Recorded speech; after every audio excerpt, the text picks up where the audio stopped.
Ilang episode na ang lumipas na puro tayo buhay dagat. Kaya ngayon, maiba naman. Pupunta naman tayo ng Botolan, Zambales at mag-iilog tayo. Isang ilog na sobrang linis. Tapos magluluto na kung ano lang meron sa loob ng pantry ng ating camper van.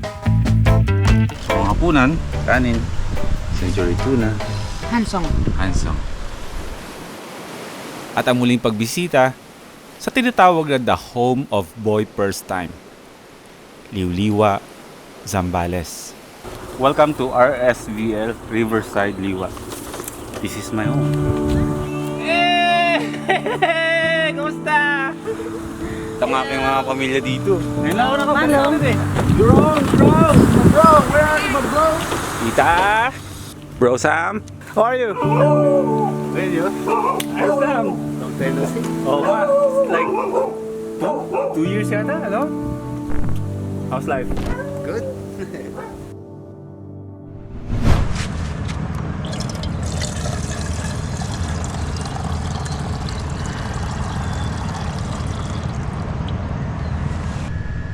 8 hours na tulog. Sarap.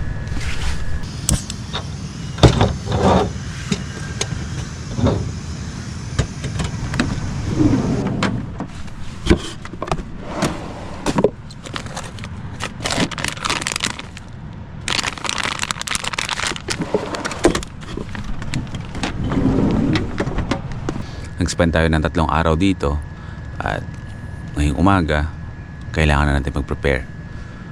Pack up na lahat-lahat at aabante na tayo.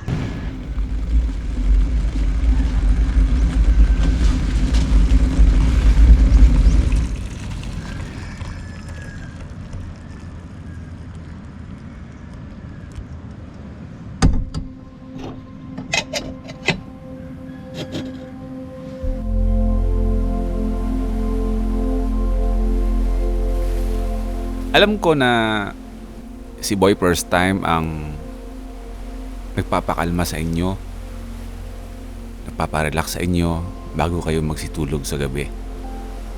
At nagpapasalamat ako doon na malaki ang nagagawa ng isang Boy First Time sa mga buhay-buhay ninyo. Pero alam niyo ba kung ano ang nagpaparelax sa akin ngayon?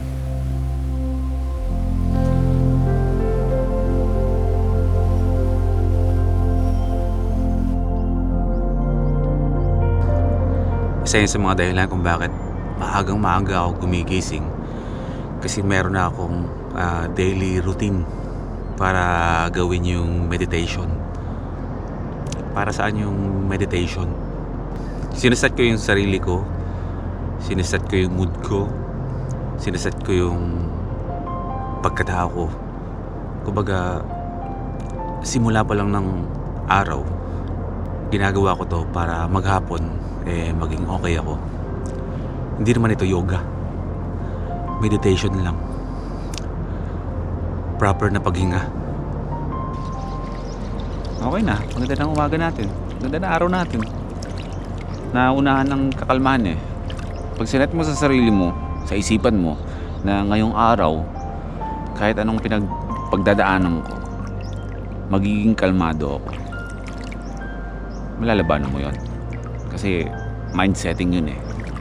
Tandaan nyo, mas malakas ang isipan kaysa sa pakiramdam. Kasi ang isipan ang nagdidikta kung ano yung dapat nating maramdaman. So, keep your mental healthy. What's up? Good morning, Dragon. Pero kaya po kumakain kayo baboy? Opo, pero pag nandun po ako sa Laguna, Hindi. turda kami sa gulay at isda. Pero baboy po, hindi po kami kakain ng baboy po. And welcome back to another van life episode. Aabante na tayo. Bye-bye! Pakisabi ko kay Benji! Thank you. Pasabi kay Kuya Benji ah. So ngayon, proceed tayo sa next destination natin. Zambales pa rin tayo. Since mahigit isang linggo na tayong taong dagat. Ngayon naman is, para maiba naman is mag-iilog gaming naman tayo. So si Prisha ay may nahanap na spot sa Botolan. na isang ilog na maganda rin daw. So doon tayo tutuloy ngayon. Pero bago tayo tumuloy doon, kailangan ko muna maghanap ng spot na malakas ang signal sa highway, or kung mayroong coffee shop na nagbibigay ng malakas na internet, kailangan ko munang mag-upload para may mapanood kayo.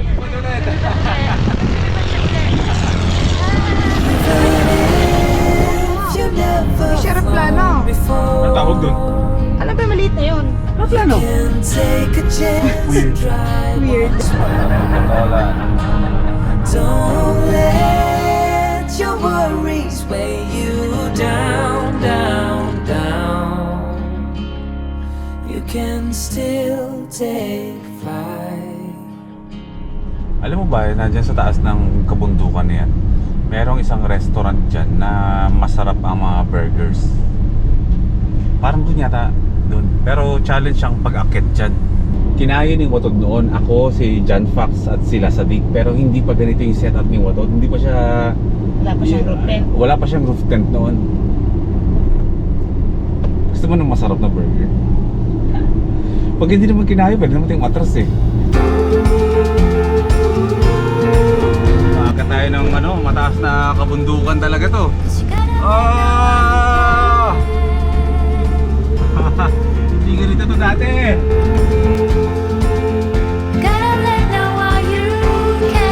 Kaya mo yung watod. Go, go, watod. Oh. Tapos lang natin ang ating... Oh. Oh my God!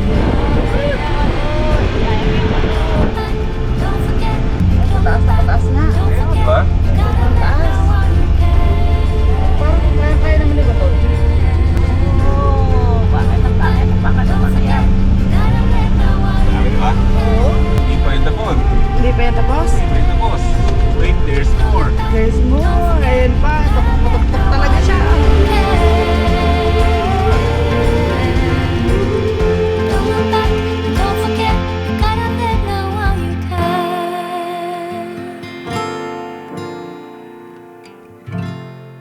Kailangan natin lagyan ng bangil ba kung tawag dyan? Kasi kapag wala yan, sobrang tarik niyan. Kasi tignan nyo kung gaano katarik yan. Kinaya naman ng ating sasakyan. Nasa ano lang yan, 660cc lang yung camper van natin. Second time natin napunta dito. Tulad ng dati, ordering ko yung burger na kinain namin dito. Kasi kaya tayo bumalik dito nang dahil nga alam ko na nasa lugar na ako kung saan yung pinuntahan namin dati. So syempre, kapag dinaanan mo isang lugar at meron kayong kinainan, merong magandang nangyari, maaalala mo yun.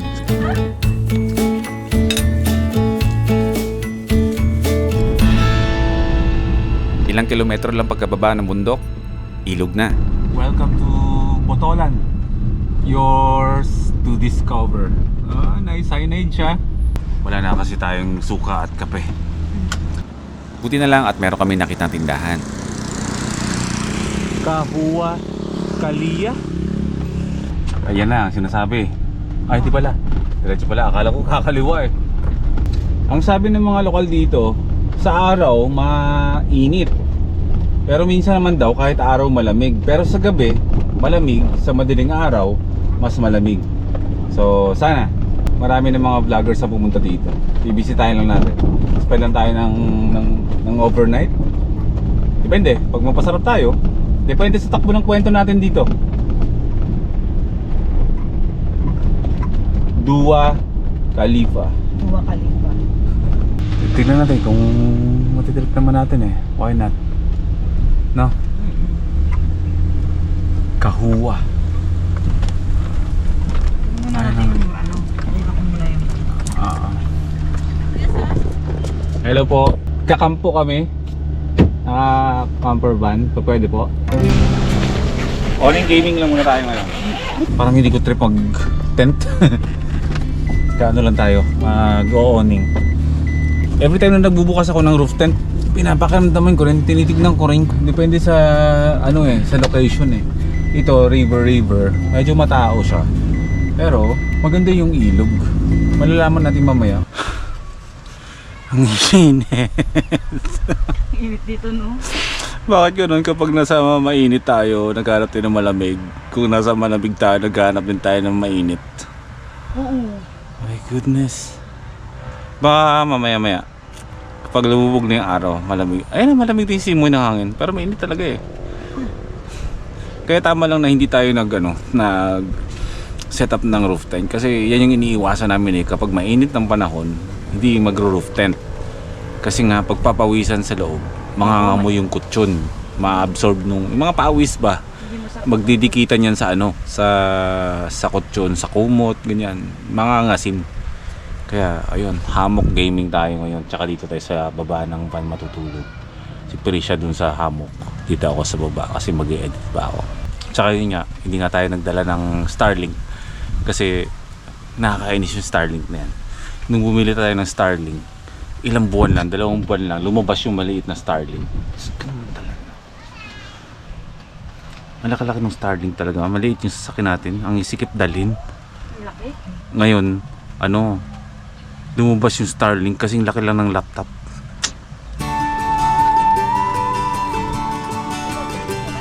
Oo.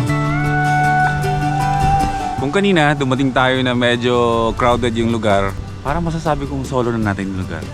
Meron na tayong katabing car campers. 2 sasakyan na magkatabi. At na-enjoy ko kasi lumalamig na. Tsaka nakikita niyo yung sunset dito. Grabe, di ba?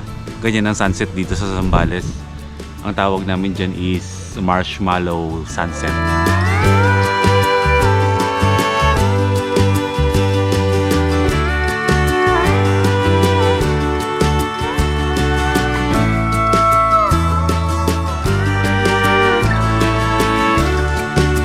Nagpe-prepare na kami ng aming hapunan. At tignan nyo to, kahit na malayo na tayo sa dagat, merong sumusunod sa atin. Ito.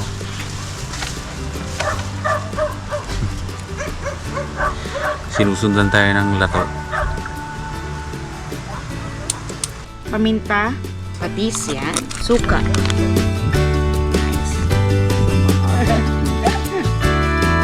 Sinusundan ka ng lato. Ang sarap.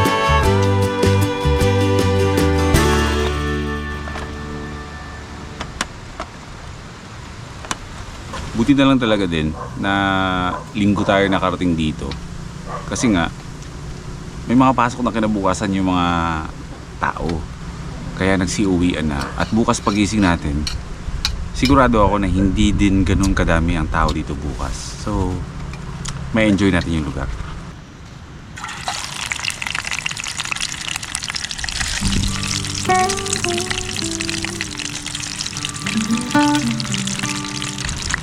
Mas na-appreciate ko ngayon yung lugar nang wala ng tao. Hindi ko na naramdaman na masarap dito. So ang hapunan, kanin, century tuna, at Hansong. hansong. Diba? That should be. Alam niyo naman.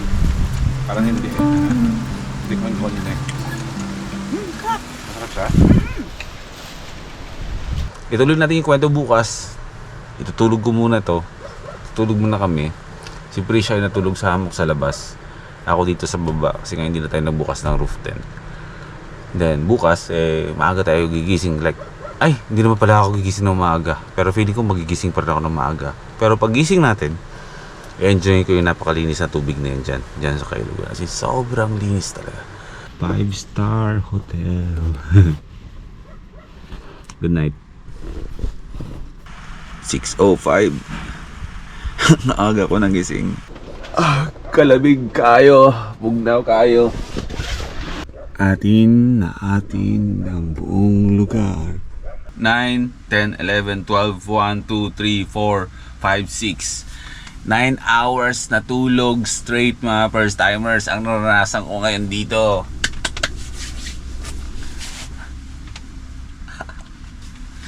Sa edad na ganito, mahirap na kumuha ng ganong klaseng tulog ng 6 hours. Swerte na tayo.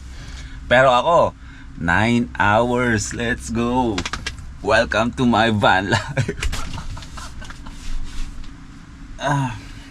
May mga bagay na matagal pinag-iisipan. Tulad ng pagba-van life natin. At hindi ko yung pinagsisisihan. Hindi ko minadali ang mga bagay-bagay, mga first timers. Lalo na ngayon 2025, Unahin ang dapat unahin, pag-isipan ng mga bagay-bagay na dapat pag-isipan, huwag padalos-dalos hanggat maaari. Ay.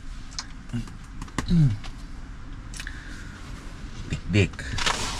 Let's go. Kape tayo, pababa tayo dito at napakalamig dito ngayon.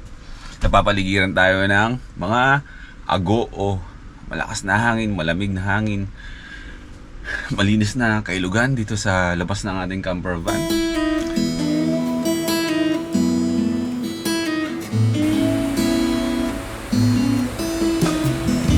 Magandang umaga mula dito sa Botolan, Zambales. Pagkagising namin, kain ka na doon. No, may pagkain ka doon. Dali. Yung mga hindi namin naubos na pagkain kagabi, binigay namin sa mga bantay namin. Halika dito. May pagkain ka dito. Oh. Naiiyak kasi siya eh. Natatakot. Hoy, ikaw ang ano, puto, nasa iyo na. Nag-spam ka na kagabi ah.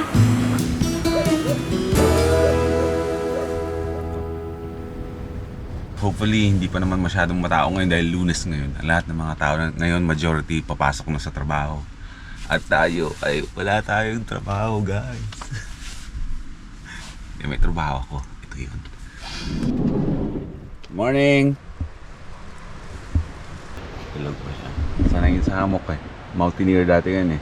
Ako, hindi ako mountaineer. Isa lang akong hingalin mamamayan. Kape tayo. Maliligo na tayo. Susubukan na natin ang malinis. Kumbaga crystal clear kung tawagin na tubig. Grabe, napakalinis. Napakalinis. Oh? Magkano po ang entrance dito? Kulay mo. Mukha ka na taga taong dagat. At least, nakarating ko saan-saan kahit nagigento ang kulay ko. Lokal ka na.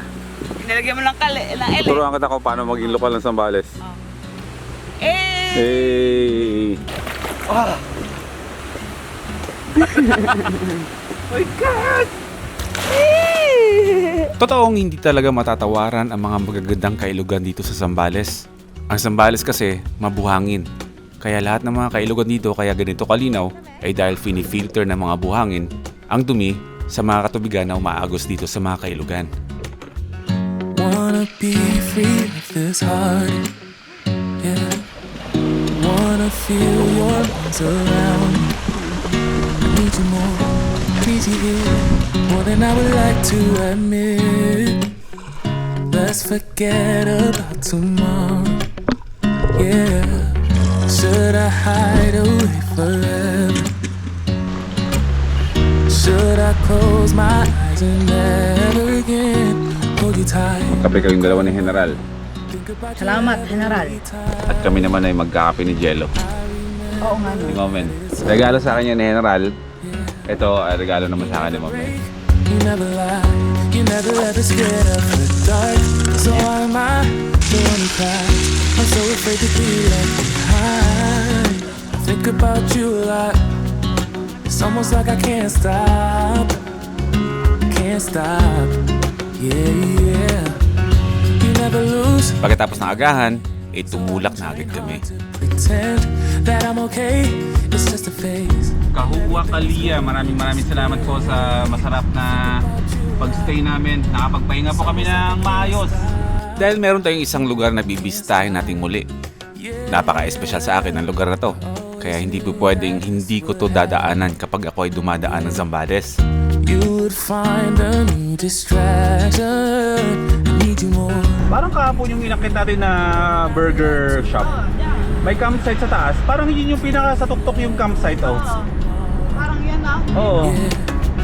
You never break, you never lie, you never ever scared of the dark. So am I the one who cries? I'm so afraid to be left behind. Welcome to Cabangan, Zambales.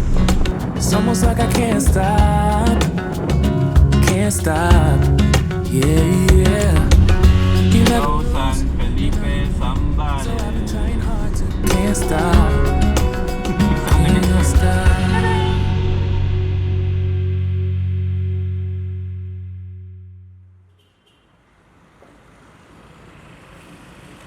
Welcome back again dito sa Liwliwa Beach mga first timers.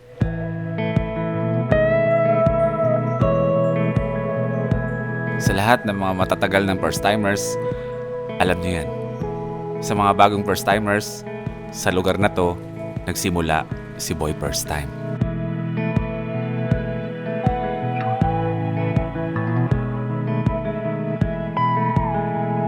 To make the long story short, dito nagsimula ang salitang kalmado.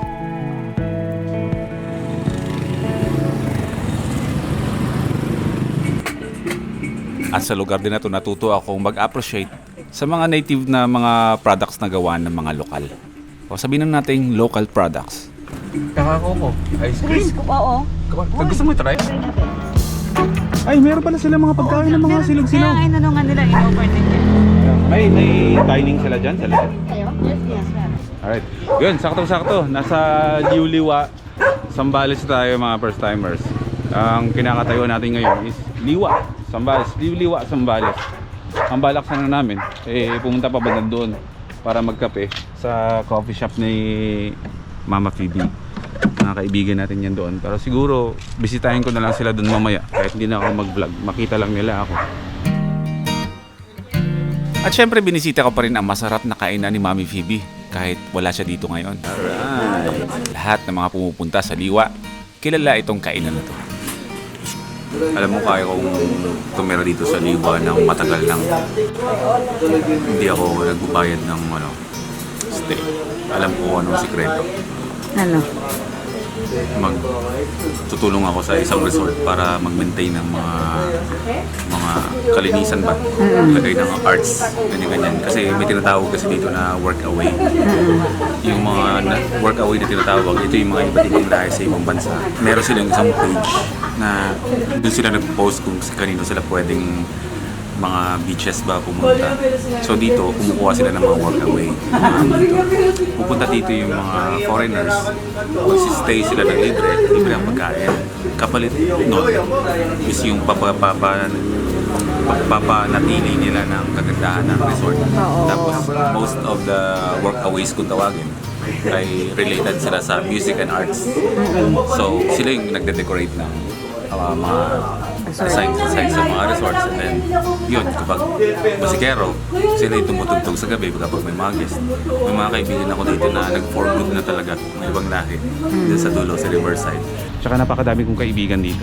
Kasi ang Liwliwa Beach ay home of Boy First Time dati yan. Ito, welcome to RSVL Riverside Liwa. This is my home.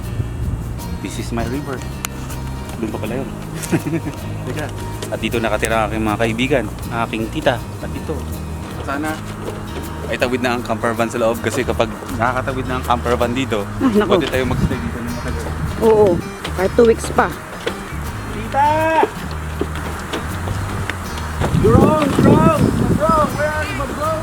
Ngayon ko lang ulit siya na babalikan ngayon.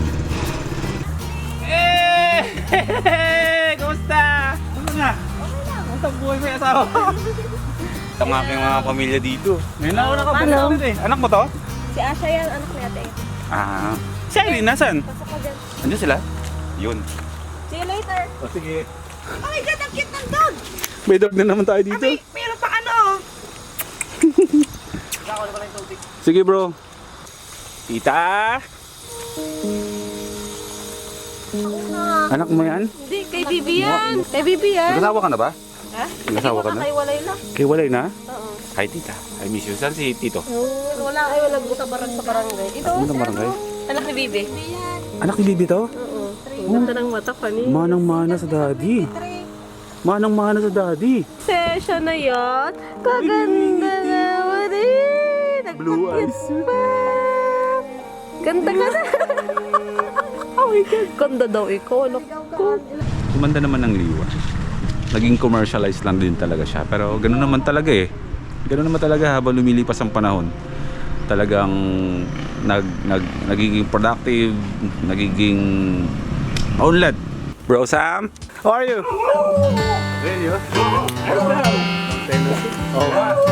Alam nyo, masarap talaga balikan yung mga lugar na kung saan tayo nagsimula. at kung sino yung mga kasama natin nung nagsimula tayo. Siya yung sinasabi ko sa inyo na kaibigan ko nag-work away dati. Pumunta na ng Pilipinas para tumulong sa mga resorts para mag-stay ng matagal. Arts, music, ganyan. Ngayon, taga dito na siya. In time, if you know, the time back, we can stay here more longer. We can stay one night. We go one night. No? Jamming. You have the the freedom of the O siya, nice. Lahat ng mga sitwasyon at estado namin, lahat nagbago yun. Pero isa lang ang nagstay doon. Yung aming pagkakaibigan, kahit hindi na kami halos magkita-kita. Monday naman pala ngayon, so it means hindi siya ganun ka-crowded. Ito dati yung isa sa mga pinupuntahan ko dati. Agos ng Liwa na siya ngayon. Agos ng Liwa. Dati The Circle yan. Liwa, the home of Boy First Time. Hindi ka man tulad na ng dati, marami na nagbago sa'yo, pero lahat ng masasaya at mga aral na binigay mo sa akin, itatago ko yun at hindi yun mababago. And down to our next van life destination.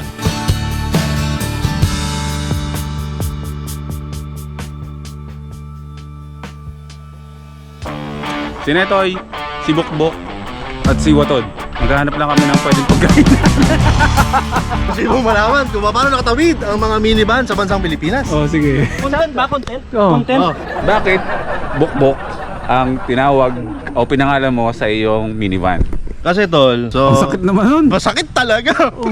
Kaya minsan yung ganyan, no? Mag-iingat tayo sa mga binibitawan nating salita sa kapwa. Oo. Kasi niloloko yung Bukbok yung mukha ni Mayor TV. Bakit parang natatawa ka?